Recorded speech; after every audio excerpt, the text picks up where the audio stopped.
நிறைய ஊரில் மழைன்னு சொல்லியிருக்கிறாங்க நியூஸில். ஸோ உண்மையாகவே பார்த்திங்கன்னா மழை ஸ்டார்ட் ஆயிடுச்சு. நாளைக்கு தீபம் எப்படி வைக்கிறதுன்னு தெரியல மக்களே. நீங்கள் எல்லோரும் எப்படி வைப்பீங்க? மழை இல்லைன்னா வைப்போம், இல்லைன்னா மழை வந்துச்சுன்னா வீட்டுக்குள்ளே மட்டும் வைக்கலாம். ஒன்றும் பிரச்சனை இல்லை, கவலைப்படாதீங்க. எல்லாம் நல்லா சாப்பிட்டு என்ஜாய் பண்ணுங்கள். இந்த மழை காலத்தில் நனையாதீங்க. ஏன்னா கண்டிப்பாக பனிக்காலம் மழை காலம் ஒன்றா இருக்குது. அதனால கண்டிப்பாக சளி பிடிக்கும் அதிகமாக.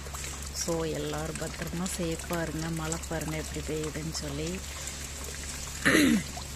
இந்த மழை பொழிகிற காலத்தில் நம்ம வீட்டுக்குள்ளே தான் இருக்க முடியும், வேறு எந்த வேலையும் செய்ய முடியாது. டெய்லரிங் பண்ணலாம். வீட்டில் குழந்தைங்கள மேய்க்கிறது பெரிய விஷயமா இருக்கும் எல்லோருக்கும், இல்லைங்களா? அப்படித்தானே? குழந்தைங்க இருக்க வீட்டில்